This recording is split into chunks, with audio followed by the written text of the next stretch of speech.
আসসালামু আলাইকুম। তোমরা সবাই ভালো আছো তো? অষ্টম শ্রেণীর ছাত্রছাত্রীরা তোমরা কি সবাই বাসায় আছো? বেড়াতে যাওনি তো? যে পরিবেশ, এখন কিন্তু বাড়ি থেকে কোথাও বের হবা না, বাড়িতেই থাকবা, পরিষ্কার পরিচ্ছন্ন থাকবা। ওকে, যা হোক, আজকে আমি তোমাদের অষ্টম শ্রেণীর বিজ্ঞান ক্লাস একটা নেব। তোমাদের মনে হয় পঞ্চম অধ্যায় পর্যন্ত শেষ হয়ে গিয়েছে। প্রি টেস্টের জন্য ষষ্ঠ অধ্যায়টা আছে খুব সম্ভব। তা আজকে তোমাদের ষষ্ঠ অধ্যায়ের পরমাণুর গঠনটা তোমাদের আমি পড়াবো। ঠিক আছে? পরমাণুর গঠন তোমরা নিশ্চয়ই জানো যে পরমাণু কি। প্রথমে আমাদের জানতে হবে সেটা হচ্ছে পরমাণু কি। পদার্থের সবচাইতে ক্ষুদ্রতম কণা, এইটাকে বলা হবে কি? অণু। আর এই অণুকে ভাঙলে যে ক্ষুদ্রতম কণাটা পাওয়া যাবে সেটাই কিন্তু পরমাণু। তাহলে পরমাণুর সংজ্ঞা আমরা কি বলতে পারি? যে কোনো মৌলিক পদার্থকে ভাঙতে ভাঙতে ভাঙতে এমন একটি অবস্থায় আসব যখন তাকে আর ভাঙা যাবে না। বুঝতে পারছো? ভাঙা যাবে না এটা বললে আবার হবে না, ভাঙা যাবে, কিন্তু ভাঙলে আর পরমাণুর যে বৈশিষ্ট্যটা সেটা আর থাকবে না, সেটা সম্পূর্ণরূপে তার স্বতন্ত্র হারাবে। তখন তাকে আমরা আর পরমাণু বলবো না। তাহলে আমরা কি বলতে পারি? যে মৌলিক পদার্থের ক্ষুদ্রতম কণার নামই হচ্ছে কি? পরমাণু। বুঝতে পেরেছো?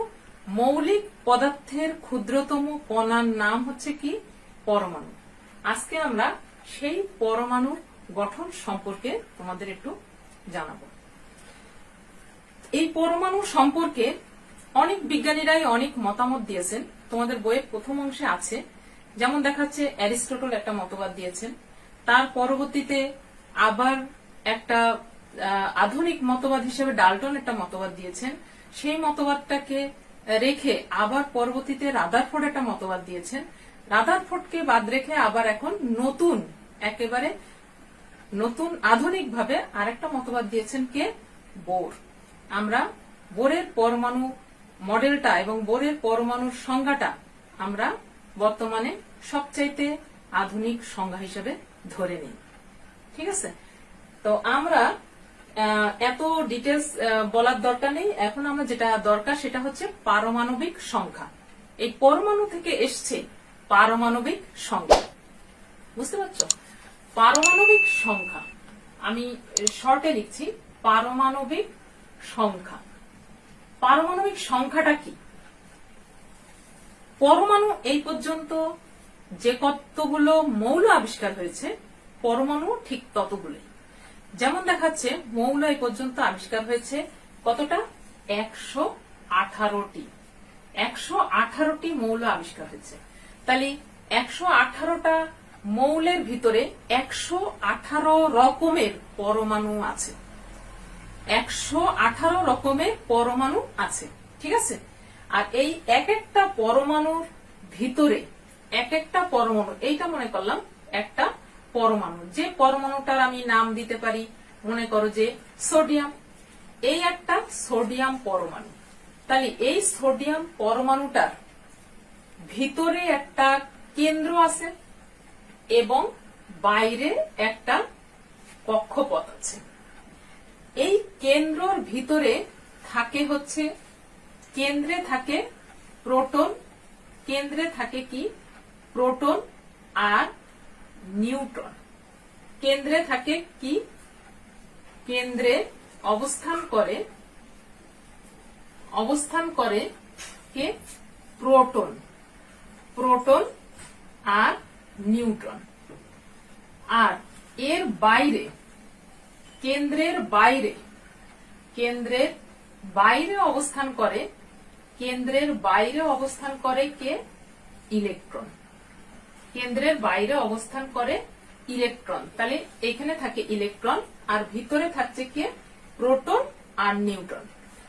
এই প্রোটন আর নিউট্রন কেন্দ্রে থাকার জন্য এই কেন্দ্রটার একটা ভর আছে, এই পরমাণুটার যে ভর আছে সেই ভরের বেশিরভাগ ভরটাই অবস্থান করে কেন্দ্রে। কেন্দ্রটার নাম দিয়েছে বিজ্ঞানীরা, কেন্দ্রটার নাম দিয়েছে নিউক্লিয়াস। এই নিউক্লিয়াসই হচ্ছে একটা পরমাণুর সম্পূর্ণ ভরটাই বেশিরভাগ বহন করে। বাইরে আছে ইলেকট্রন, এই ইলেকট্রন আর ভিতরের কেন্দ্র এর মাঝখানটা কিন্তু বেশিরভাগ ক্ষেত্রে কি ফাঁকা, ফাঁকা জায়গা। এই মাঝখানের অংশটা হচ্ছে কি বেশিরভাগ কি বললাম ফাঁকা জায়গা। আর ভিতরে তাহলে থাকছে কে প্রোটন আর নিউট্রন। আমরা এবারে বলবো কি পারমাণবিক সংখ্যা কি। কেন্দ্রে যে প্রোটনটা থাকে এই প্রোটনটা একটা নির্দিষ্ট, প্রত্যেকটা মৌলের ক্ষেত্রে প্রত্যেকটা পরমাণুর ক্ষেত্রে এই পরমাণুর ক্ষেত্রে প্রোটন সংখ্যাটা হচ্ছে নির্দিষ্ট। যদি আমি বলি সোডিয়াম, সোডিয়ামের কেন্দ্রে আছে প্রোটন সংখ্যা 11টি। ম্যাগনেসিয়াম তার কেন্দ্রে আছে প্রোটন সংখ্যা 12টি। অ্যালুমিনিয়াম এর কেন্দ্রে আছে প্রোটন সংখ্যা 13টি। সিলিকন এর কেন্দ্রে আছে প্রোটন সংখ্যা 14টি। বুঝতে পেরেছ? তো কেন্দ্রে যে প্রোটন যে সংখ্যাটা থাকে, যতগুলো প্রোটন সংখ্যা থাকে এই প্রোটন সংখ্যাকেই বলা হবে কি এই মৌলগুলোর বা এই পরমাণুগুলোর পারমাণবিক সংখ্যা। কি বুঝতে পেরেছো এবারে? কি বললাম আমি? যে প্রত্যেকটা মৌলের কেন্দ্রে অর্থাৎ নিউক্লিয়াসে অবস্থান করছে প্রোটন এবং নিউট্রন। প্রোটন সংখ্যা নির্দিষ্ট, প্রোটন সংখ্যা কিন্তু কখনোই পরিবর্তিত হয় না। আর এই প্রোটন আর নিউট্রনের বাইরে ইলেকট্রন চারিদিক দিয়ে কি করছে ঘুরছে, চারিদিক দিয়ে ঘুরছে। ভিতরে যে কয়টা প্রোটন থাকে বাইরে ঠিক সে কয়টাই ইলেকট্রনই চারিদিক দিয়ে কি করে ঘোরে। তো এই প্রোটন সংখ্যাটা নির্দিষ্ট, যে মৌল সেই মৌলের সংখ্যা নির্দিষ্ট। সোডিয়ামে 12টা হবে না, ম্যাগনেসিয়ামে 13টা হবে না, অ্যালুমিনিয়ামে 11টা হবে না, সিলিকনে 11টা হবে না।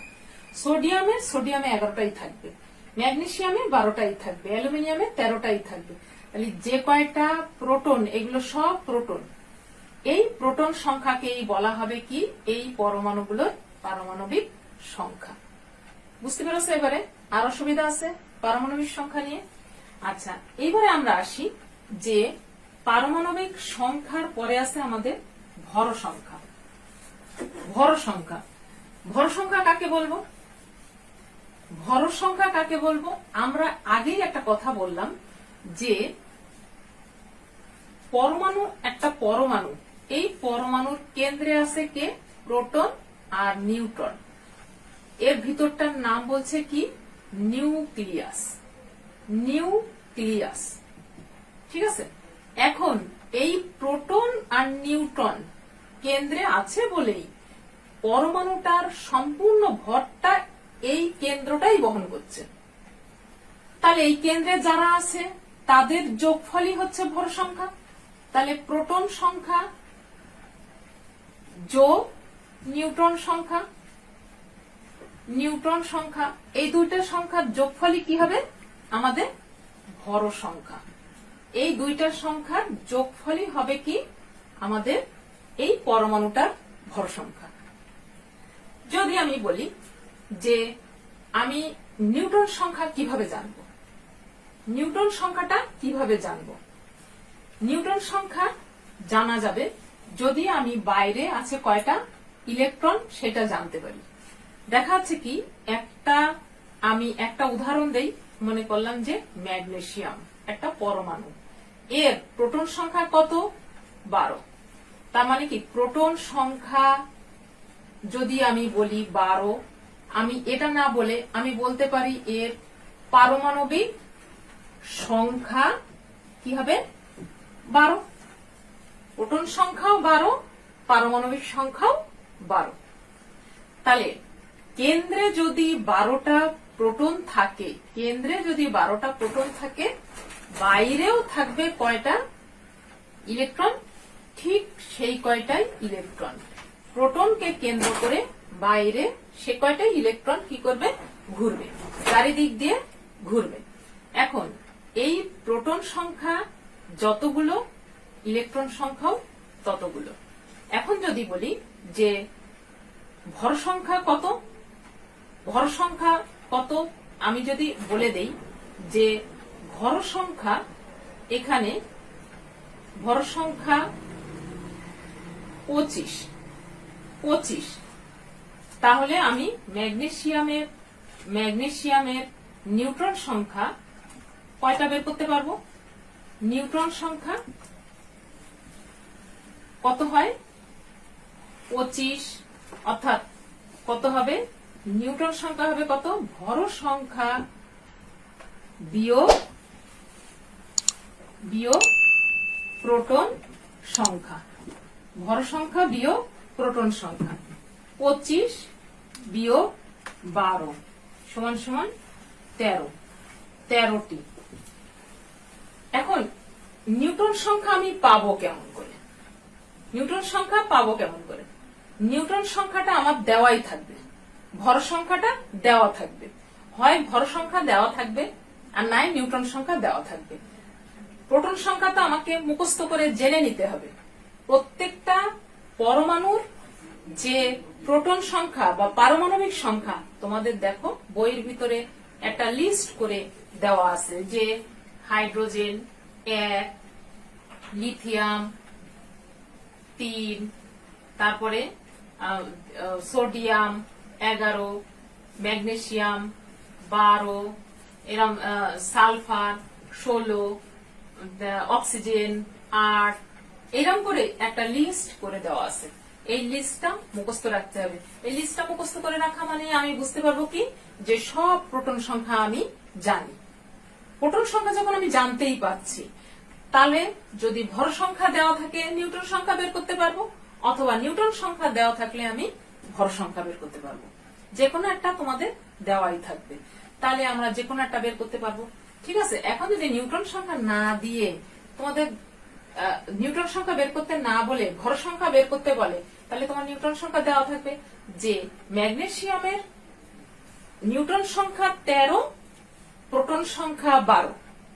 তাহলে তোমরা কি করবে? ভর সংখ্যা দুইটার যোগফল করে দিবে, ব্যাস হয়ে গেল। ঠিক আছে, এখন যদি প্রশ্ন হয় যে প্রোটন সংখ্যা বলে দিল না, দিল কি ইলেকট্রন সংখ্যা বলে দিল, যে ম্যাগনেসিয়ামের ইলেকট্রন সংখ্যা 12 এবং নিউটন সংখ্যা 13, ভর সংখ্যা কত? তখন তুমি কি করবে? তখন আমাকে বলতে হবে যে আমরা জানি একটা পরমাণুর কেন্দ্রে যে কয়টা প্রোটন থাকে, বাইরে ঠিক সে কয়টাই ইলেকট্রন থাকে। যেহেতু ম্যাগনেসিয়ামের বাইরে ইলেকট্রন সংখ্যা বলছে 12টি, তাহলে আমাদের প্রোটন সংখ্যা আছে এই পরমাণুটার 12টি। তাহলে এখানে কত প্রোটন আছে? 12টি। ইলেকট্রন যেহেতু আছে 12, তাহলে প্রোটনও আছে 12, নিউটন বলে দিয়েছে কয়টি? 13টি। তাহলে এই দুটো যোগফল দিয়ে আমি ভর সংখ্যা বের করে ফেলবো কত? 25। ঠিক আছে, এখন আর অসুবিধা আছে? আচ্ছা, তাহলে এইবারে গেল ভর সংখ্যা। এখন আসছি আমরা যেটা, সেটা হচ্ছে কি আইসোটোপ। পারমাণবিক সংখ্যা গেল, ভর সংখ্যা গেল। এখন আমাদের যেটা দরকার সেটা হচ্ছে আইসোটোপ। খুব গুরুত্বপূর্ণ একটা জিনিস আইসোটোপ। দেখো যে আইসোটোপ, ঠিক আছে, আগে শুনেছো কোনো সময় আইসোটোপ কথাটা? আগে কোনো সময় শুনেছো? আচ্ছা, এখন দেখো আইসোটোপ। আইসোটোপ পড়তে গেলে, জানতে গেলে, বুঝতে গেলে আমাদেরকে ওই আগেই সেই প্রোটন সংখ্যা ইলেকট্রন সংখ্যাতেই আসতে হবে। অর্থাৎ আমরা কি বলেছি, যে প্রোটন সংখ্যার কোনো কি নাই, পরিবর্তন নাই। প্রোটন সংখ্যার কোনো পরিবর্তন নাই।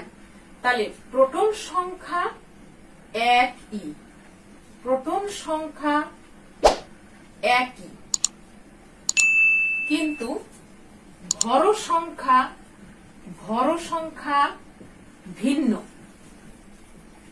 এইরকম পরমাণু, প্রোটন সংখ্যা একই কিন্তু ভর সংখ্যা ভিন্ন, এরকম পরমাণুগুলোকে কি বলা হয়? পরমাণুগুলোকে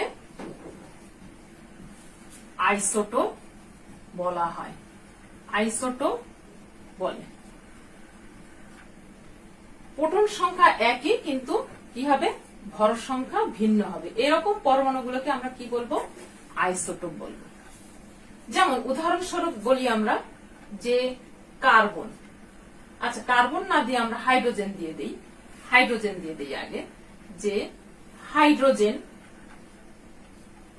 এক, ভর সংখ্যা লিখতে হয় সবসময় ওপরে আর প্রোটন সংখ্যা লিখতে হয় সবসময় নিচে। হাইড্রোজেন এক, হাইড্রোজেন এক, হাইড্রোজেন এক। এইবারে হাইড্রোজেন এখানে নিউট্রন, এই ভর সংখ্যা 0, এই হাইড্রোজেনটার ভর সংখ্যা 1, এই হাইড্রোজেনটার ভর সংখ্যা কত? 2। তাহলে এখানে নিউট্রন সংখ্যা, তাহলে আমি কি বলছি?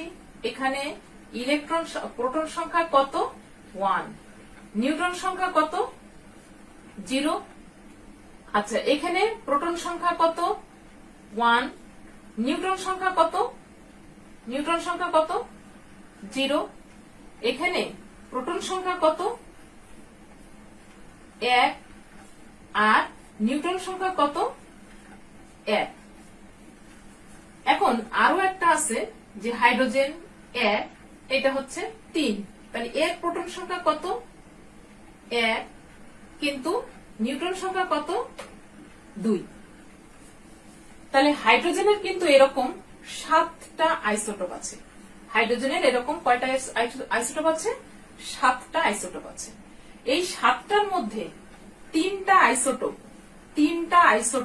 এই 3টা আইসোটোপ হচ্ছে স্থায়ী আইসোটোপ। এই 3টা আইসোটোপ হচ্ছে স্থায়ী আইসোটোপ। এখন তাহলে হাইড্রোজেনের প্রোটন কিন্তু 3টাই এক আছে, কিন্তু যদি আমি যোগ করি এর ভর হবে কত? 1, এর ভর হবে কত? 2, এর ভর হবে কত? 3। তাহলে আমাদের সংখ্যার সাথে মিলল। প্রোটন সংখ্যা একই কিন্তু ভর সংখ্যা ভিন্ন, এরকম পরমাণুগুলোকে আইসোটোপ বলে। এইটাকে তাহলে আমি কি বলবো? 3টেকে আইসোটোপ, একটা আরেকটার আইসোটোপ। এখন তোমাদের এইটা বুঝতে গেলে আরেকটা উদাহরণ দেই। যেমন দেখাচ্ছে কার্বন 12, কার্বন 13, কার্বন 14। কার্বনের পারমাণবিক সংখ্যা কত? 6। এটাও 6, এটাও 6, এটাও 6। তাহলে এর ভর সংখ্যা 12, 13, 14। নিউট্রন সংখ্যা এটাই একটা 6, এটাই কত? 7, এটাই কত? 8। তাহলে প্রোটন সংখ্যা একই, ভর সংখ্যা ভিন্ন। এখানে এই 3টাকে আমি কি বলবো? আইসোটোপ। বুঝতে পারছো? এখন আমি যদি একটা বুঝতে, যদি এটা না পারো আমি একটা উদাহরণ দেই তাহলে আরো। কার্বন 3টে আইসোটোপ, কার্বনের 3টে আইসোটোপ। বুঝতে পারছো? এখন দেখো এই হাইড্রোজেনের ভর সংখ্যা যার 1, 2, 3, 3টে কিন্তু আলাদা আলাদা নাম আছে। এটার নাম কি? প্রোটিয়াম, বা তোমরা হাইড্রোজেনও বলতে পারো। তারপরটার নাম কি? তারপরটার নাম ট্রিটিয়াম, তারপরটার নাম কি? ডিউটেরিয়াম। তিনটে নাম আছে। হাইড্রোজেনের 3টে নাম আছে বলে কি সবকটা আইসোটোপেরই যে নাম থাকবে তা কিন্তু নয়। হাইড্রোজেনেরই 3টে আইসোটোপের 3টে নাম আছে। যাক, এখন যদি তোমাদের আইসোটোপ নিয়ে বুঝতে অসুবিধা হয় তাহলে আমি তোমাদের আরেকটা উদাহরণ দিই। এমনি বাহ্যিকভাবে একটা উদাহরণ দিই, বইয়ের নয়। যেমন দেখাচ্ছে তোমাদের এই যে ক্লাস ক্লাস 8-এ তোমরা যারা আছো, এখানে মনে করি আমরা 40 জন স্টুডেন্ট আছো। তোমরা 40 জনের মধ্যে সবার বয়স কিন্তু একদম অ্যাকিউরেট একরকম নয়। আমি ধরে নিলাম কারোর বয়স 11 বছর 5 মাস, কারোর বয়স 12 বছর, কারোর বয়স দেখাচ্ছে 12 বছর 2 মাস, কারোর বয়স হচ্ছে 11 বছর 6 মাস, এইরকম আছে সবার। ঠিক আছে, আবার বয়স হিসাবে না ধরে আমি যদি ওজন হিসাবেও ধরি, তাহলে দেখবো যে কারোর ওজন এখানে 39 বছর, কারোর ওজন হচ্ছে 39 কেজি, কারোর ওজন 40 কেজি, কারোর ওজন 41 কেজি, কারোর ওজন 42 কেজি, কারোর ওজন 35 কেজি, এইরকম। কিন্তু 40 জনের ভিতরে অন্তত পক্ষে 25 জনের ওজন দেখা যাবে কি যে 40 কেজি। কথাটা বুঝতে পেরেছো? আমি কি বললাম যে কারোর কম হতে পারে, কারোর বেশি হতে পারে, কিন্তু বেশিরভাগই ওজন একই রকম। এই যে একটা ক্লাসের ভিতরে 3-4 রকমের যে ওজন হচ্ছে, এই অথচ ক্লাস কিন্তু একটাই। কথাটা বুঝতে পারছো? এই ক্লাসের ভিতরে ওজন আলা যে 3-4 রকম ওজন হচ্ছে, এই 3-4 রকম ওজন আলা তোমাদের এই স্টুডেন্টদের বলা হবে আইসোটোপ। কথাটা বুঝতে পেরেছো? কি বললাম আমি? যে কোনটার 39 কেজি, কোনটায় 40 কেজি, কোনটার 41 কেজি, এইরকম দেখো। কার্বন 12 কেজি, 13 কেজি, 14 কেজি, এইরকম। কিন্তু এরা সবাই কিন্তু 6, তার মানে তোমরা সবাই হচ্ছে অষ্টম শ্রেণীর। সবাই হচ্ছে কি অষ্টম শ্রেণী। এক কথায় হচ্ছে সবার অষ্টম শ্রেণী। সবার ওজন আমরা ধরে নেব গড়ে কত? গড়ে 12। অর্থাৎ তোমাদের সবার ওজন যেরকম 40, এদের সবার বেশিরভাগের ওজন কত? কার্বনের 12। এই জন্য আমরা কার্বনের ভর সংখ্যা ধরি কত? 12। কার্বনের ভর সংখ্যা বেশিরভাগ ধরি আমরা 12, 13 আর 14 কিন্তু ধরি না। কারণ কি? তোমাদের ক্লাসে সবারই ওজন, বেশিরভাগ 25 জনের ওজন কত? 40 কেজি। তা আমি ধরে নেই যে অষ্টম শ্রেণীর সবারই প্রায় গড় ওজন কত? 40 কেজি। এখানে কার্বনের ওজন গড় ওজন কত? 12 কেজি। এই জন্য সবসময় আমরা কার্বনের 12 ধরি। বুঝতে পেরেছো? অথচ আমরা জানি যে এই ক্লাসের ভিতরে 38 কেজি ওজনেরও সবাই আছে, 42 কেজি ওজনেরও আছে, 41 কেজি ওজনেরও আছে, তার মানে 13 আছে, 14 আছে। তাহলে তোমাদের ওই ওজনালা সবাই একত্রে কি হলো? আইসোটোপ। তোমরা এবার বুঝতে পেরেছো আইসোটোপ সম্পর্কে আর তো অসুবিধা হওয়ার কথা না। ঠিক আছে, এখন আমরা আসি যেটা, সেটা হচ্ছে এই আইসোটোপের এত গুরুত্বপূর্ণ একটা জিনিস, সে এই আইসোটোপের ব্যবহার। আজকাল এই আইসোটোপের ব্যবহার কিন্তু ধীরে ধীরে অনেক পরিমাণে বেড়ে গিয়েছে। আমাদের ব্যবহারিক জীবন থেকে শুরু করে যে কোনো জায়গায়, যে কোনো সময়, অনেক ক্ষেত্রে তোমাদের বইতে যেমন আছে চিকিৎসা ক্ষেত্রে, তারপরে আছে কৃষি ক্ষেত্রে, তারপরে খাদ্যদ্রব্য সংরক্ষণে, ভূতাত্ত্বিক বৈজ্ঞানিক গবেষণা কেন্দ্র ইত্যাদিতে এই আইসোটোপের ব্যবহার আছে। আমি 2-1টা ক্ষেত্র বলি। চিকিৎসা ক্ষেত্র যেমন দেখাচ্ছে, চিকিৎসা ক্ষেত্র তোমাদের এখানে যেভাবে আছে সেটা পড়লেও হবে, আমি একটু বলে দেই তারপরেও। চিকিৎসা ক্ষেত্রে এই যে আইসোটোপ, তোমরা হসপিটালে যাচ্ছ, এক্স রে করছো, এখানে কি হচ্ছে দেখবে যে তোমাদের মেশিনের ওখানে সামনে বসায়, এবারে কি করে ক্লিক করে একটু আওয়াজ দেয়, আবার তাড়াতাড়ি বন্ধ করে দেয়। কেন? তোমাদের ওই যেখানে মেশিনটা চালু হচ্ছে ওখানে আমাদের একটা তেজস্ক্রিয় আইসোটোপ ব্যবহৃত হচ্ছে, যার ফলে ওইটা দিয়ে রে আসছে একরকম। কারণ আমাদের এই আইসোটোপ থেকে 3 রকম মারাত্মক রে বের হয়। একটা কি? গামা রে, একটা হচ্ছে কি বিটা রে, আর একটা আলফা রে। এই যে 3টে রে বের হয়, এই রে 3টে দিয়েই কিন্তু সমস্ত রকমের কাজ হয়। তাহলে ওই মেশিনের থেকে যদি বেশিক্ষণ থাকে তাহলে কিন্তু এক্স রে প্লেটে অসুবিধা হয় বা আমাদের দেহ নষ্ট হবে, ক্ষয় হয়ে যাবে। তারপরে দেখো ক্যান্সার, মানুষের যে ক্যান্সার হচ্ছে, এই ক্যান্সার দেহের ভিতরে যাদের থাকছে তাদেরকেও আমাদের এই তেজস্ক্রিয় আইসোটোপ ব্যবহার করে রে দেওয়া হচ্ছে। তার নাম আমরা কি বলছি? কেমোথেরাপি। কেমোথেরাপি, ঠিক আছে। তারপরে গলার ভিতরে যে থাইরয়েড হচ্ছে ছোট্ট একটা অংশ, থাইরক্সিন নামক এক রকমের রস নিঃসরণ কম হলে এই থাইরয়েড হয়। তাহলে থাইরয়েড হতে হতে গলাটা কি হয়ে যায়? ফুলে যায়, অনেক সময় গলগন্ড রোগ হয় ইত্যাদি, তাই না? তো এইটাও ওই রে দিয়ে, অর্থাৎ এই আইসোটোপের রে দিয়ে এটাকে থামিয়ে দেওয়া হয়। থামিয়ে দিয়ে এই কি গলগন্ড রোগটাকে বসিয়ে দেওয়া হয়, গলগন্ড রোগটা তখন ভালো হয়ে যায়। তারপরে কি আরো বিভিন্ন রকম চিকিৎসা ক্ষেত্রে এখন বর্তমানে অনেক রকম জায়গায় এই আইসোটোপ ব্যবহার হচ্ছে। যেমন তোমাদের আরো আছে এখানে যে আক্রান্ত কোষকলা ধ্বংস, ক্ষুদ্র ক্ষুদ্র রক্তনালীর ভিতর দিয়ে এটা লুকিয়ে দিয়ে কাজ করা, ক্যামেরার ভিতর দিয়ে ঢুকিয়ে কাজ করা ইত্যাদি বিভিন্ন ক্ষেত্রে এটা আমাদের ব্যবহার হচ্ছে চিকিৎসা ক্ষেত্রে। কৃষি ক্ষেত্রে কিরকম ব্যবহার হচ্ছে? কৃষি ক্ষেত্রে কি হয় যে কৃষি ক্ষেত্রে পতঙ্গ নিয়ন্ত্রণে আইসোটোপের তেজস্ক্রিয় রশ্মি ব্যবহৃত হয়। তাহলে পতঙ্গ নিয়ন্ত্রণ করার জন্য, যেমন দেখা যাচ্ছে কি একটা পুরো ক্ষেত খামার আছে, এখানে পতঙ্গের আক্রমণ হয়েছে, এখানে যদি আমি আইসোটোপ, তেজস্ক্রিয় আইসোটোপের একটা রে চারিদিকে ছড়িয়ে দিতে পারি, একটা আলফা বা বিটা বা গামা রে। এই রে বলতে তোমাদের আমি একটু বুঝতে না পারলে আমি একটু বলি।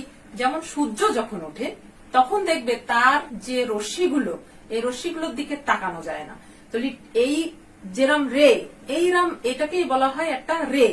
সেই রকমই তেজস্ক্রিয় একটা পদার্থকে নিয়ে তার ভিতর দিয়ে যখন আমি মেশিন দিয়ে রে বের করব, তখন সেটা পুরো ক্ষেতে ছড়িয়ে পড়বে।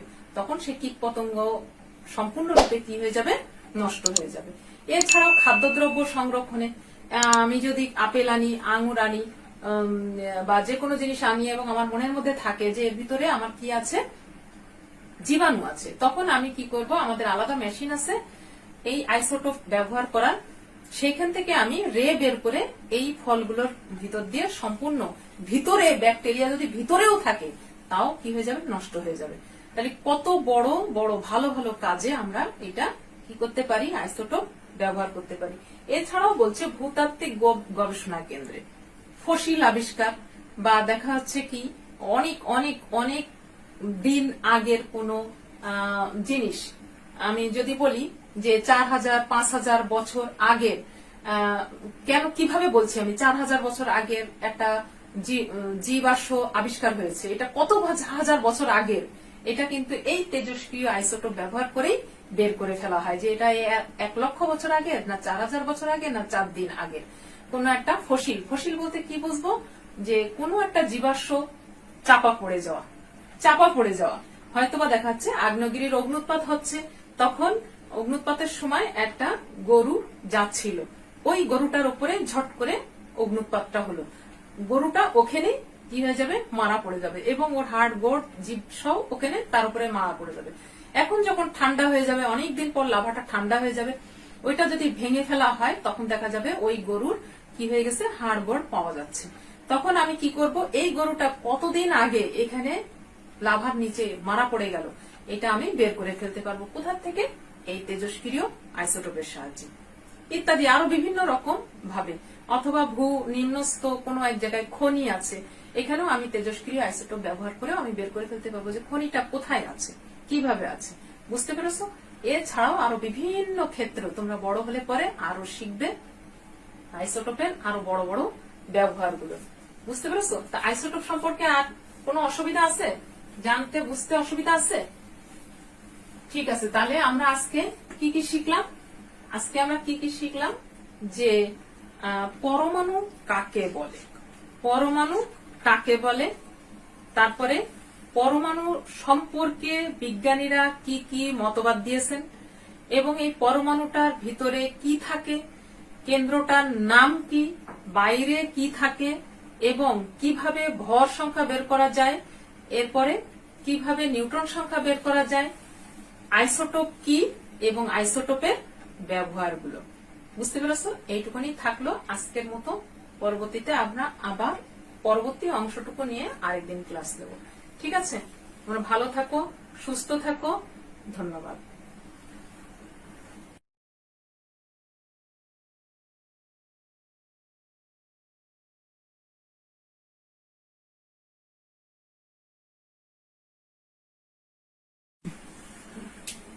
বিসমিল্লাহির রহমানির রহিম। আসসালামু আলাইকুম। তোমরা ভালো আছো তো? সবাই সুস্থ আছো? আচ্ছা, ঠিক আছে। আমিও আছি, আলহামদুলিল্লাহ ভালোই আছি আল্লাহর রহমতে। তো তোমরা গত 2 দিন আগে তোমাদের ক্লাস 8 এর পরমাণুর গঠন অধ্যায়ের প্রথম অংশটুকু তোমাদের আমি একটা ক্লাস নিয়েছিলাম। তোমরা কি সবাই দেখতে পেরেছো? যদি না দেখে থাকো কেউ, তাহলে সেটা একটু দেখে নেবে। আজকে এই পরমাণুর গঠনের শেষ অংশটুকু তোমাদের জন্য আমি উপস্থাপন করব। একটু মনোযোগ দিয়ে তোমরা এটা দেখবে এবং শিখবে, আর খাতা সামনে নিয়ে বসে এটা প্র্যাকটিস করবে। কিছু সূত্র আছে, কিছু অংশ আছে যেটা খাতায় করতে হবে। প্রথমে দেখো, আমাদের যতটুকু পড়ানো হয়েছে তার পরের অংশটুকুতে আছে পরমাণুতে ইলেকট্রন কিভাবে বিন্যস্ত থাকে। পরমাণুতে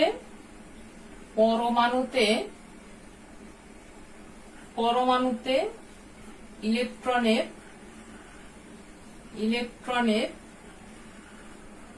বিন্যাস। পরমাণুতে ইলেকট্রনের বিন্যাস,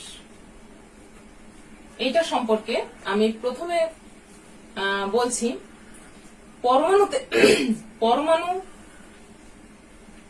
প্রত্যেকটা পরমাণুর একটা পারমাণবিক সংখ্যা থাকে।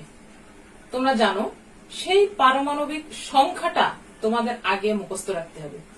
যেমন দেখা যাচ্ছে কি, সোডিয়াম 11, ম্যাগনেসিয়াম 12, অ্যালুমিনিয়াম 13 ইত্যাদি। তাহলে যেমন বলি সিলিকন 14, তারপরে পটাশিয়াম 19, অ্যালুমিনিয়াম 13। এইটা পরমাণুতে ইলেকট্রন বিন্যাস। ইলেকট্রন বিন্যাসটা করবে কোনটার থেকে? এই যে পারমাণবিক সংখ্যা, এই সংখ্যাটারই বিন্যাস করতে হবে। এই বিন্যাস করার জন্য কি করা হয়েছে? নিলস বোর বলে একজন বিজ্ঞানী এই পরমাণুতে ইলেকট্রন বিন্যাস সম্পর্কিত একটা সূত্র দিয়েছেন। সেই সূত্র থেকে এই বিন্যাসটা সহজে বের করা যায়। সূত্রটা কি? 2n স্কয়ার, যেখানে n এর মানটা কত হতে পারে? 1, 2, 3, 4, 5 থেকে অসংখ্য হতে পারে। দেখো, এই বোর সূত্র অনুযায়ী যদি n এর মান আমি 1 নেই, তাহলে 2n স্কয়ার সমান সমান 2 into 1 স্কয়ার সমান সমান কত হয়? 2। n এর মান যদি 2 হয়, তাহলে 2n স্কয়ার সমান সমান 2 into 2 স্কয়ার, তাহলে কত হয়? 8। n এর মান যদি 3 হয়, তাহলে 2 3 স্কয়ার, তাহলে কত হবে? 18। n এর মান যদি 4 হয়, তাহলে হবে কত? 32। এইভাবে এর পরে আসবে, দেখা যাবে 50। এইভাবে আরো অনেক। তাহলে আমরা কি বলতে পারি? যে এই 2n স্কয়ার সূত্র দিয়ে প্রত্যেকটা পরমাণুর কক্ষপথ আছে। যেমন অ্যালুমিনিয়াম, এখানে অ্যালুমিনিয়াম একটা পরমাণু। এই পরমাণুর পাশ থেকে কতগুলো কক্ষপথ আছে। কক্ষপথগুলোর নাম কি? কক্ষপথগুলোর নাম কি? অরবিট। তাহলে এই অ্যালুমিনিয়াম এর কক্ষপথ কয়টা? এখানে একটা আছে, এখানে একটা আছে, তারপরে একটা আছে, তারপরে একটা আছে, তারপরে একটা আছে, ইত্যাদি। এখন আমরা দেখব যে এই বিন্যাস অনুযায়ী কক্ষপথ তার কয়টা। বিন্যাস অনুযায়ী কক্ষপথ তার কয়টা? 13 নম্বর যদি হয় তাহলে আমরা 2n² সূত্র অনুযায়ী আমাদের কি আছে? 2, 8, 18, 32 ইত্যাদি। এখানে প্রথম 2 এর নাম কে, এই কক্ষপথটার নাম কি দেওয়া হয়েছে? কে। তারপরের কক্ষপথটার নাম কি দেওয়া হয়েছে? এল। তারপরের কক্ষপথটা কে, এল, এম, এন, ও ইত্যাদি। কে কক্ষপথে তাহলে আমরা কি বলবো? 2টো ইলেকট্রন থাকবে। এল কক্ষপথে 8টা ইলেকট্রন থাকবে। এম কক্ষপথে 18টা ইলেকট্রন থাকবে। এন কক্ষপথে 32টা ইলেকট্রন থাকবে। এখন আমি আসি যে কক্ষপথগুলোতে কিভাবে ইলেকট্রনগুলো থাকবে। কক্ষপথগুলোতে কিভাবে ইলেকট্রনগুলো থাকবে, তাহলে আমরা 2n² হিসাবে কক্ষপথগুলোতে থাকছে কয়টা করে ইলেকট্রন? 2, 8, 18 আর 32 এই পর্যন্ত থাকছে। 32, 15 ইত্যাদি ইত্যাদি। এখন দেখি আমরা সোডিয়াম কত নম্বরে? 11 নম্বরে। তাহলে এটার ইলেকট্রন বিন্যাস করব আমরা, পরমাণুতে ইলেকট্রন বিন্যাস করব কিভাবে? 2, 8, 8 আর 2 কয়টা হয়ে গেল? 11টা ইলেকট্রন বিন্যাস করতে হবে। তাহলে 8 আর 2 10টা। তাহলে আর আসছে কয়টা? একটা। মনে করো অ্যালুমিনিয়াম কত নম্বরে আছে? 13 নম্বরে। তার ইলেকট্রন বিন্যাস কিভাবে হবে? 2, 8, 8 আর 2 10, তারপরে আসছে কয়টা? 3টা। তারপরে আমি যদি বলি ক্লোরিন হচ্ছে 17 নম্বরে। এর ইলেকট্রন বিন্যাস কিভাবে হচ্ছে? 2, 8, তারপরে আসছে কয়টা? 7টা। এইভাবে আমাদের সব ইলেকট্রন বিন্যাসগুলো এই বোরের পরমাণু মডেল অনুযায়ী আমাদের এই ইলেকট্রন বিন্যাসগুলো করতে হবে। এখন দেখা যাচ্ছে কি যে এই সর্বশেষ কক্ষপথ আমাদের 18টা করে পূরণ করার কথা, কিন্তু আমার যদি ইলেকট্রন 18 পর্যন্ত না যায় তাহলে তো আর আমার এখানে দেওয়ার দরকার নেই। শেষ কক্ষপথে যে কয়টা এসে থামবে সে কয়টা। এই অনুযায়ী যদি আমি ডায়াগ্রাম করি তাহলে সোডিয়ামের ডায়াগ্রাম কিভাবে হবে? সোডিয়াম 11 নম্বরে। তাহলে এর ডায়াগ্রামটা কিভাবে হবে? প্রথম কক্ষপথ সোডিয়াম, এখানে আসছে কয়টা? 2টা ইলেকট্রন। তারপরের কক্ষপথে 1, 2, 3, 4, 5, 6, 7, 8টা ইলেকট্রন। তারপরের কক্ষপথে কয়টা ইলেকট্রন? শেষ কক্ষপথে আছে একটা ইলেকট্রন। ক্লোরিন প্রথম কক্ষপথে আছে কয়টা ইলেকট্রন? একটা, 2টো ইলেকট্রন। তারপরের কক্ষপথে আছে কয়টা? 1, 2, 3, 4, 5, 6, 7, 8টা ইলেকট্রন। তারপরের কক্ষপথে আছে কয়টা? 1, 2, 3, 4, 5, 6, 7টা ইলেকট্রন। তাহলে এই কক্ষপথটার নাম কি?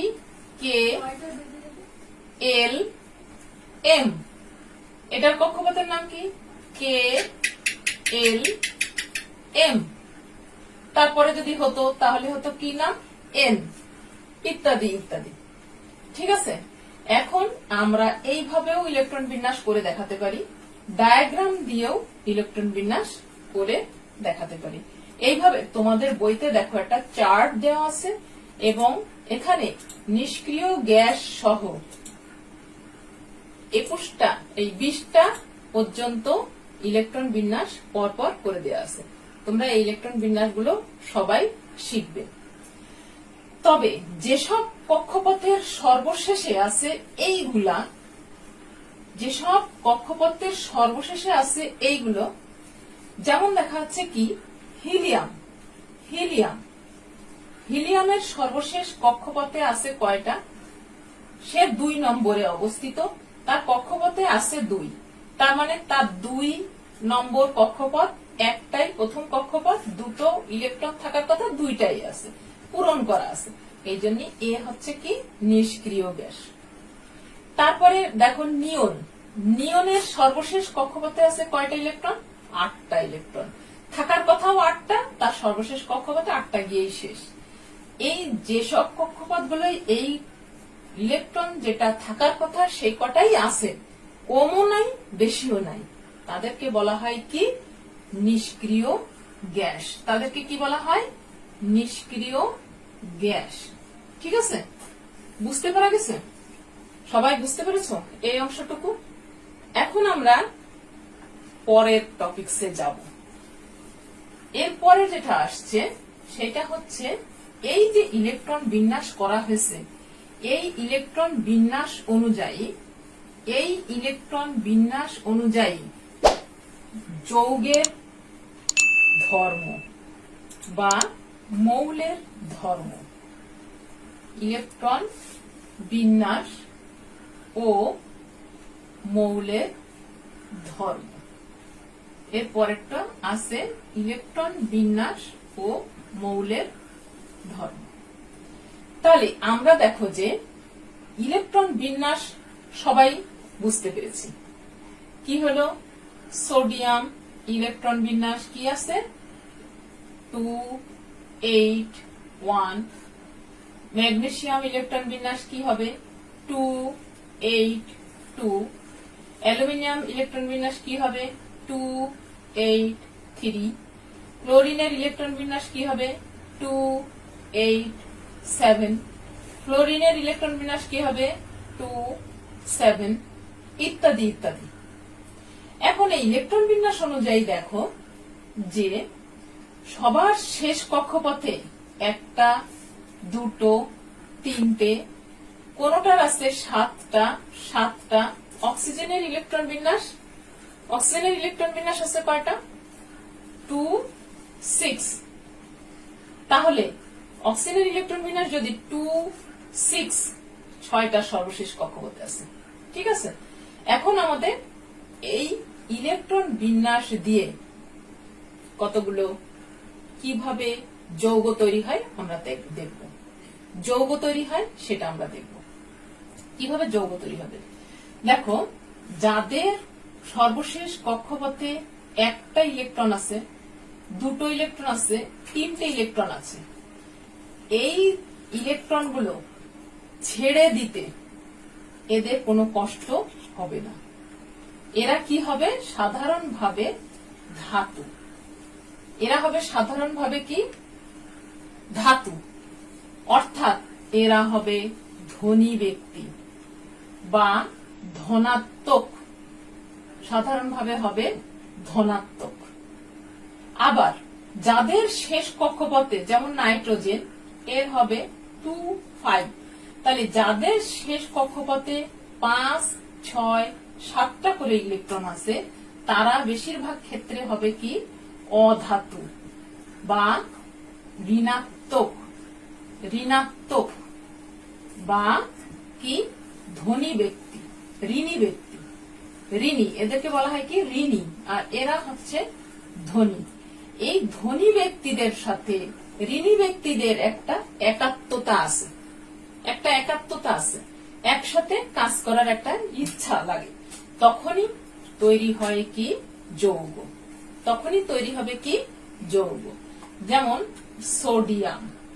সোডিয়াম কি করবে? সোডিয়াম সর্বশেষ কক্ষপথের একটা ইলেকট্রন, ভালো করে বোঝো, সোডিয়ামের সর্বশেষ কক্ষপথে কয়টা ইলেকট্রন আছে? 1টা ইলেকট্রন। আর ক্লোরিনের সর্বশেষ কক্ষপথে আছে কয়টা ইলেকট্রন? 7টা ইলেকট্রন। ক্লোরিনের সর্বশেষ কক্ষপথে আছে কয়টা? 1, 2, 3, 4, 5, 6, 7টা ইলেকট্রন। তাহলে সোডিয়াম কি করবে? মনে করবে যে আমার 101 টাকা আছে, তাহলে সে করবে কি এই 1 টাকাটা কাউকে দিয়ে দিতে পারে।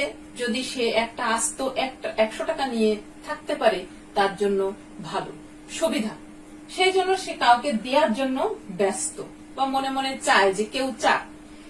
আর ক্লোরিনের কয় টাকা আছে? 99 টাকা আছে। তাহলে ক্লোরিন মনে করবে আমাদের যদি কেউ 1 টাকা দিত, মা, বড় ভাই, বাবা, তাহলে কি হবে? সে 100 টাকা একটা নোট নিয়ে জমায় রাখতে পারবে। সেই জন্য সে সোডিয়ামের কাছ থেকে চেয়ে নিচ্ছে। চেয়ে নিলে সোডিয়াম একেবারেই দিয়ে দেয়া, একে বলা হয় কি একেবারেই বর্জন করা, একেবারেই দান করে দেয়া। সোডিয়াম একেবারেই ক্লোরিনকে সেই 1 টাকা দিয়ে দিল। দিয়ে দিলে সোডিয়াম কি হয়ে গেল? নিষ্ক্রিয় গ্যাসের ইলেকট্রন বিন্যাস অর্জন করলো। একটা ঠিক পরবর্তী যে নিষ্ক্রিয় গ্যাস আছে, সোডিয়ামের পরবর্তী নিষ্ক্রিয় গ্যাসটা অর্থাৎ 10 নম্বর আছে কে? নিয়ন। এই নিয়নের ইলেকট্রন বিন্যাস অর্জন করলো। অর্থাৎ নিয়নের সর্বশেষ কক্ষপথে আছে কয়টা ইলেকট্রন? 8টা। 1 2 3 4 5 6 7 8। এই নিয়নের ইলেকট্রন বিন্যাস সে অর্জন করলো। অর্জন করার ফলে এই কক্ষপথটা তার বিলীন হয়ে গেল। এরপরে তার সর্বশেষ কক্ষপথে থাকলো 8টা। আর ক্লোরিন কি করলো? তার সর্বশেষ কক্ষপথে ছিল 7টা, সে একটা নিয়ে তার সর্বশেষ কক্ষপথটা পূরণ করলো। সেও নিয়নের ইলেকট্রন বিন্যাস অর্জন করলো, করে তৈরি করলো সোডিয়াম ক্লোরাইড যৌগ। বুঝতে পেরেছো? আমি এই ডায়াগ্রামটা আরেকটু ভালোভাবে তোমাদের দেখিয়ে দিচ্ছি। এই ডায়াগ্রামটা আরেকটু ভালোভাবে তোমাদের দেখিয়ে দিচ্ছি, তাহলে তোমরা ভালোভাবে বুঝতে পারবে। আর মনোযোগ দিয়ে শোনো আর দেখো। যেমন দেখাচ্ছে কি, এটা হচ্ছে সোডিয়াম। সোডিয়ামের একটা কক্ষপথে, প্রথম কক্ষপথে আছে 2টা ইলেকট্রন, দ্বিতীয় কক্ষপথে আছে 1 2 3 4 5 6 7 8টা, তৃতীয় কক্ষপথে আছে 1টা ইলেকট্রন। ক্লোরিন এর সর্বশেষ কক্ষপথে আছে 1 2, তারপরে আছে 1 2 3 4 5 6 7 8, এর পরে আছে 1 2 3 4 5 6 7টা ইলেকট্রন। এখন সোডিয়াম এই একটা ইলেকট্রন সে ক্লোরিনকে দান করবে। করলে পরে সোডিয়াম কি হবে? সোডিয়াম এই কক্ষপথটা বাদ হয়ে যাবে। তাহলে এই একটা কক্ষপথ থাকলো, আর পরবর্তীতে 1 2 3 4 5 6 7 8 এই একটা কক্ষপথ পূরণ থাকলো। এই যে একটা ইলেকট্রন সে দান করে দিছে, দিয়ে দিছে কাউকে, ধনী ব্যক্তি হয়ে গেছে, তাই জন্য তার উপরে একটা লেখা থাকবে ধনাত্মক। সে ধনী বুঝাই দিচ্ছে। আর ক্লোরিন কি করলো? একটা ইলেকট্রন সে নিল, তাহলে 2টা ইলেকট্রন, আর এরপরে আসছে 1 2 3 4 5 6 7, আর তারপরেরটা আসছে 1 2 3 4 5 6 7 8। এই যে নিয়ে নিল, তাহলে 3টা কক্ষপথ তার পূরণ হলো।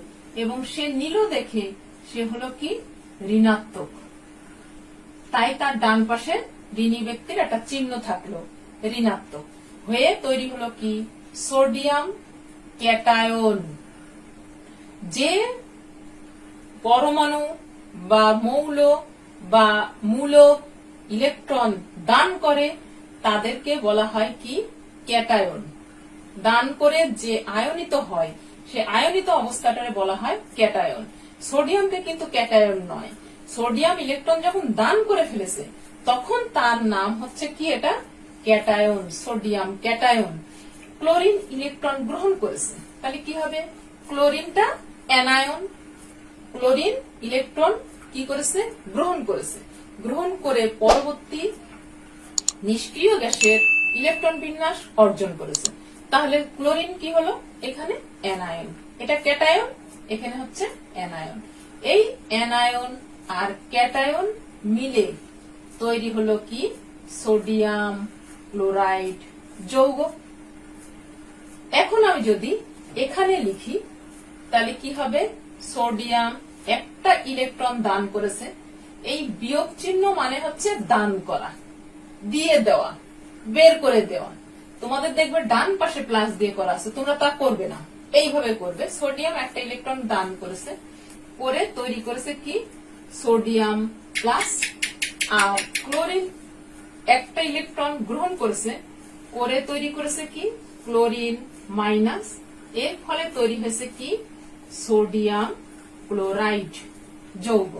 ঠিক সেইভাবে ম্যাগনেসিয়াম ক্লোরাইড, সোডিয়াম ক্লোরাইড, যেমন দেখাচ্ছে ম্যাগনেসিয়াম, ম্যাগনেসিয়াম যদি হয় এখানে তাহলে কি হবে ম্যাগনেসিয়াম, ম্যাগনেসিয়াম সর্বশেষ কক্ষপথে তার আছে দুটো ইলেকট্রন, আর ক্লোরিনের সর্বশেষ কক্ষপথে আছে কয়টা 7টা ইলেকট্রন, 1 2 3 4 5 6 7টা ইলেকট্রন। তখন ম্যাগনেসিয়াম একটা দিলে এর একটা পূরণ হলো, ম্যাগনেসিয়ামের আরেকটা বাকি থাকলো, তখন সে কি করবে আর একটা ক্লোরিনকে 1 2 3 4 5 6 7 আরেকটা ক্লোরিনকে আরেকটা দান করবে। দান করার ফলে তৈরি হবে কি ম্যাগনেসিয়াম 2+, এটা যেরকম লিখেছি এরকম তখন হবে 2+, দুটো ইলেকট্রন দান করেছে, আর ক্লোরিন কি করেছে একটা, তাহলে হবে তৈরি হবে কি ম্যাগনেসিয়াম ক্লোরাইড, ম্যাগনেসিয়াম ক্লোরাইড। দুটো ক্লোরিন, এখানে দুটো ক্লোরিন, তাহলে দুটো ক্লোরিন আর ম্যাগনেসিয়াম মিলে তৈরি হবে কি ম্যাগনেসিয়াম ক্লোরাইড। এইভাবে কি করবে যৌগ তৈরি করবে। তাহলে আমরা কিভাবে বললাম প্রথমে যে ইলেকট্রন বিন্যাস অনুযায়ী ইলেকট্রন বিন্যাস ছিল কি, ইলেকট্রন বিন্যাস ছিল কি 2n স্কয়ার, 2n স্কয়ার, অর্থাৎ কি হবে 2 8 18 32 50 এইসব দিয়ে, এইগুলো দিয়ে আমরা সেল বা কক্ষপথ বা অরবিট, এইটা আমরা আগে ডায়াগ্রাম দিয়ে হোক আর বিন্যাস দিয়ে হোক ঠিক করব। কোত্থেকে পরমাণুর সংখ্যা থেকে, তারপরে তার সর্বশেষ কক্ষপথে কয়টা করে ইলেকট্রন আছে, একটা দুটো তিনটে যদি থাকে তাহলে সে কি করবে ছেড়ে দিতে পারবে, আর যদি 4 5টা 6টা 7টা থাকে তাহলে তারা কি করবে গ্রহণ করবে। এই ইলেকট্রন গ্রহণ এবং বর্জন 4 নম্বর দিয়ে পরে কথা বলবো আমরা। এই ইলেকট্রন গ্রহণ ও বর্জন এই দুটো দিয়ে তৈরি হবে কি যৌগ, দুটো দিয়ে তৈরি হবে কি যৌগ। তাহলে আমরা একটা কনক্লুশন দেই যে এই যৌগটা তৈরি করার জন্য, এই যৌগটা তৈরি করার জন্য আমাদের কি কি দরকার, 4টে জিনিসকে তোমরা এখানে মূল্যায়ন করবে। 4টে জিনিসকে শুরু দেখবে এই যৌগ তৈরি করার জন্য। একটা হচ্ছে ইলেকট্রন গ্রহণ বর্জন, বর্জন করবে, ইলেকট্রন গ্রহণ অথবা বর্জন করবে।